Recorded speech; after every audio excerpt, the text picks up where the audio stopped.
Good afternoon to everyone out there in the neighborhood, in our country, in Antigua and Barbuda and the Leeward Islands and a further field. We're happy to have you this afternoon. We know you paid more interest, as I suspected, with yesterday's presentation.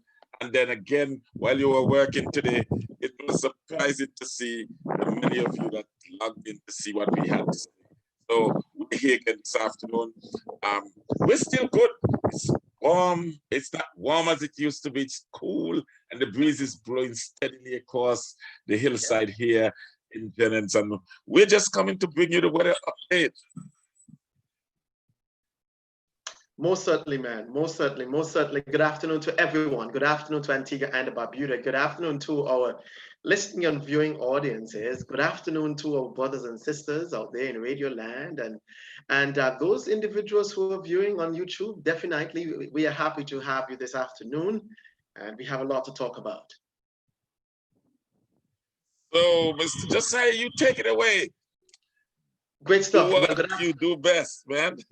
Well, yeah, definitely. Well, we continue to closely monitor the progress of the disturbance AL92, now what we call potential tropical cyclone number 9. It is deemed potential tropical cyclone number 9 because of one or two things. Because number one, we have not been able to close off a center. But even though we are not being able to close off a center, to officially name the storm, which I will go into in a little bit more in detail, the winds are certainly there within the system, especially to the northern part of the system.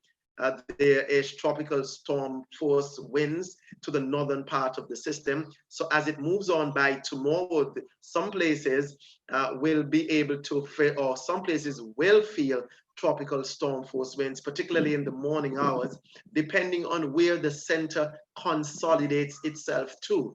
And that is extremely important as we go on into this afternoon. So it's not necessarily yet a bona fide tropical storm Isaias. Is what is called potential tropical cyclone number 9, with the anticipation that within the next 12 to 24 hours, the system will consolidate itself and officially be tagged a tropical cyclone or tropical storm Isaias. As of this afternoon, 5 o'clock, it's still known as potential tropical cyclone number 9. So, with not being named the storm as yet, and I'm sure that it's pretty much closer to us than we may want to think. So it may be coming in and probably pass us before it becomes a hurricane, or a tropical storm. Is that possible? Oh, great question. Great question. Allow me to share my screen, and I will be a little bit more in detail right now. You're seeing the large expanse of potential tropical cyclone number 9. It consists of a large canopy of clouds, which I will just annotate right here. Antigua and Barbuda, one more time, we are located right in this spot right here. And all these clouds are associated with this tropical system. Now, here is the thing about this particular area. An aircraft is currently inside this system, but it's not being able to close off a center. Recall that one of the ways that we define tropical cyclone is an area of disturbed weather, an area of low pressure, where the wind is blowing on either side all around. Let me be very clear on that one more time. The way how we define tropical cyclones is that the winds are blowing all the way around like this, all the way around in a circle like that. This afternoon, instead of finding that particular scenario, what the planes have found was a very sharp low that looks like this, up and down like that. So all this area right down here, which I will tag in a different color, all this area down here, we have no winds that are actually circulating to join these two things up together. So for right now, it's tagged what we call an elongated area or an elongated trough, meaning that this trough line is like this. It's like that. So it's generally not a tropical cyclone as of yet. Now, that has certain implications. However, what the planes found nonetheless was that in areas just north of that particular line that I drew, all the way out here, they have tropical storm force winds in the region of 40 knots. 40 knots. And because of that, we have been saying that that is very likely that somewhere in Antigua and Barbuda will face some tropical storm conditions.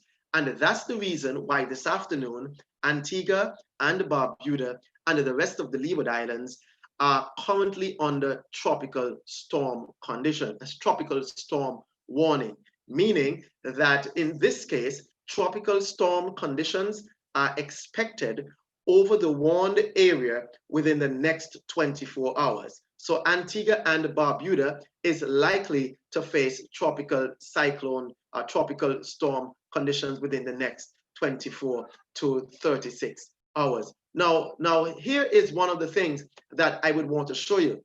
This is the track as of 5 p.m. this afternoon.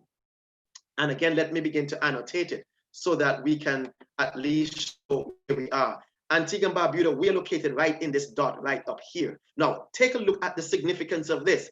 The center of this particular feature is forecast to pass between Antigua and Guadeloupe. That in itself has some importance to it. Now, because of the broadness of the system, the center is not necessarily found as yet. But what the National Hurricane Center has been doing, they have been following a particular spot as its center.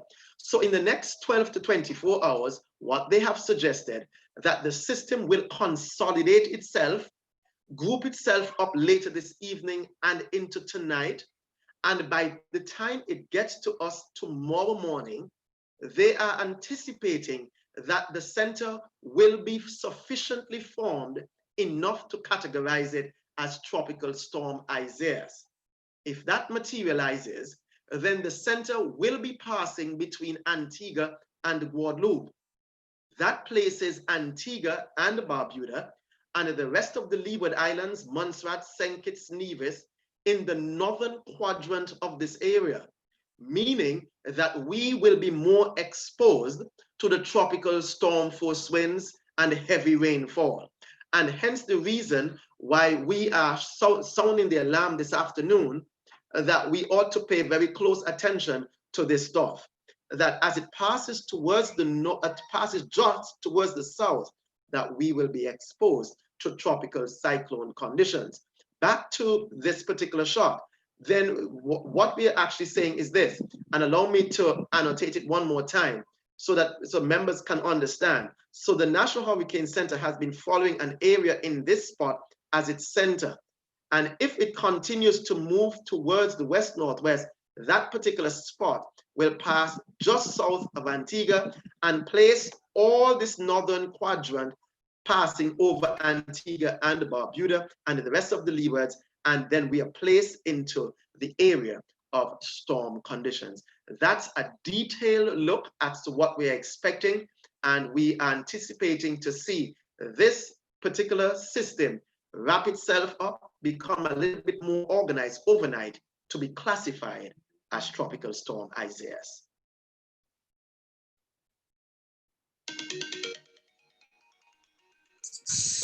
So are we hearing you correctly to say that we could go to sleep this evening in all this calm, breezy condition and wake up to storm force winds?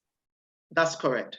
That's correct. What we're having, what we're actually saying is that the system is racing towards the west at about 23 miles an hour,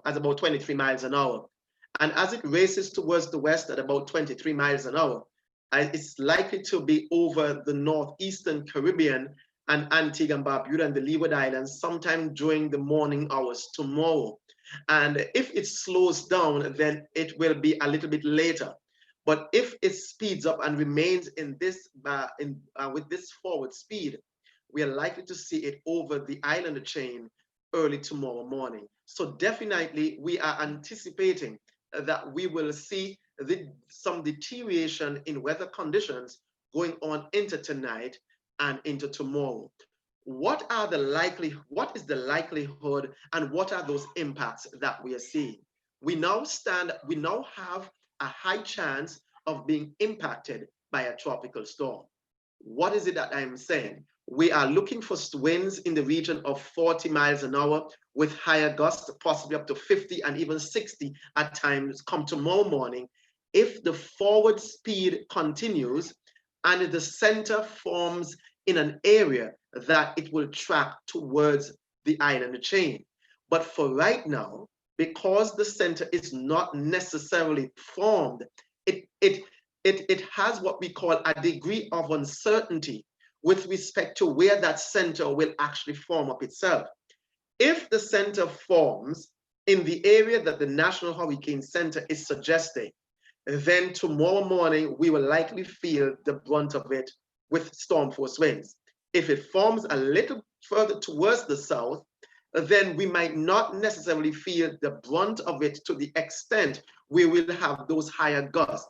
But nonetheless, being placed in the northern quadrant of the system means that we will be exposed. So definitely, going to sleep tonight, individuals should wake up tomorrow anticipating the conditions to deteriorate overnight and expecting the worst conditions with respect to windy conditions, breezy conditions, and a drenching rainfall, possibly between 3 to 5 inches of rain.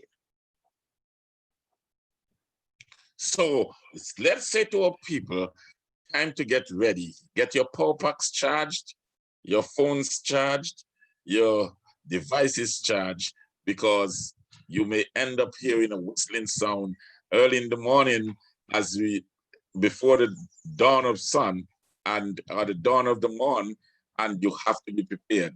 All that you need to snack on, all that your things you need to fry, because the power may go. You never know what happened. Perhaps for security purposes, all those things need to be taken care of, because we are walking into the unknown.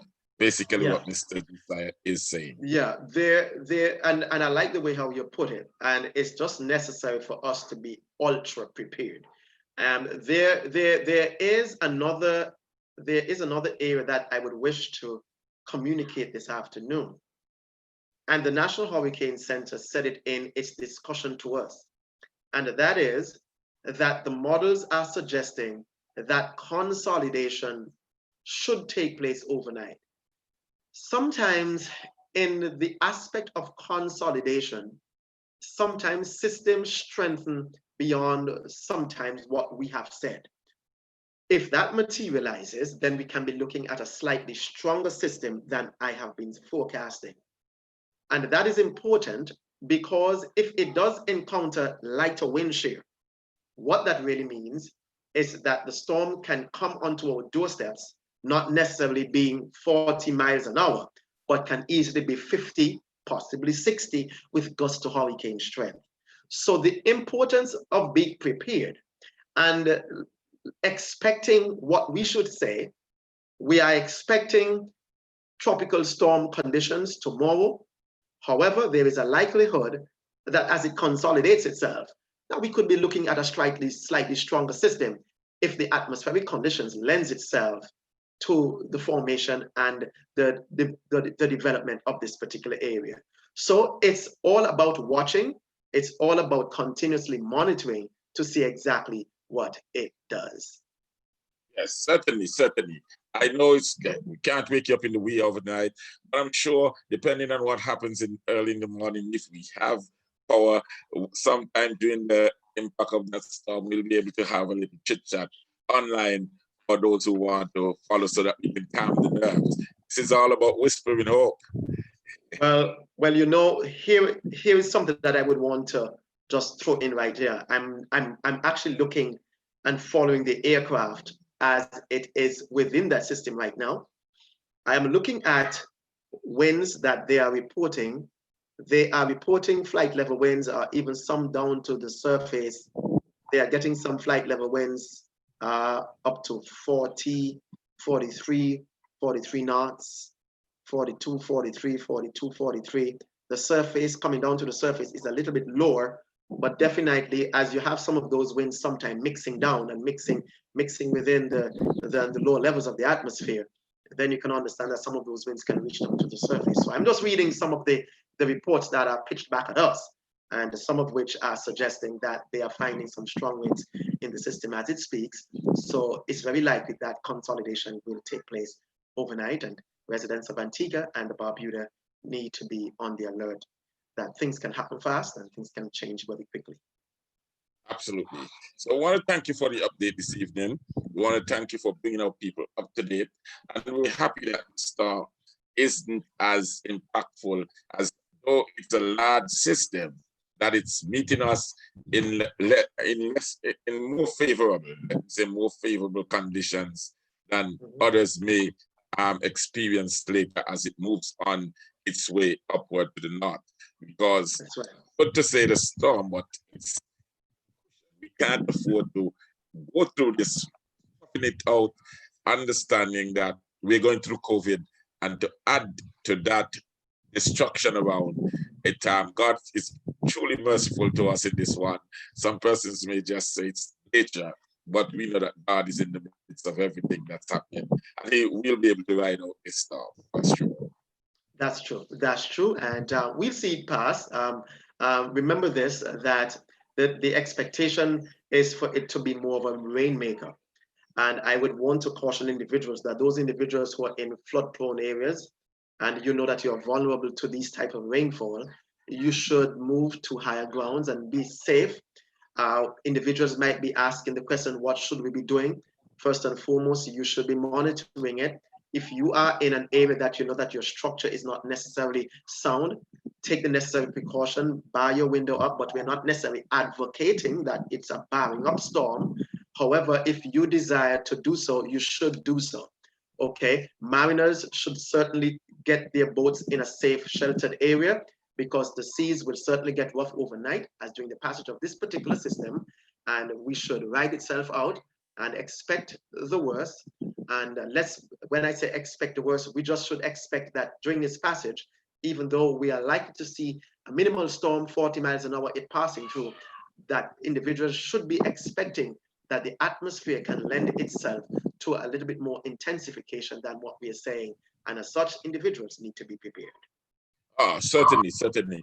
I know that we gave a lot of instructions last night. The panel, yourself, Mr. Mead, Mr. Lionel, Michael, gave a lot of information. I'm almost saying it's almost too late for public servants to cover the computers.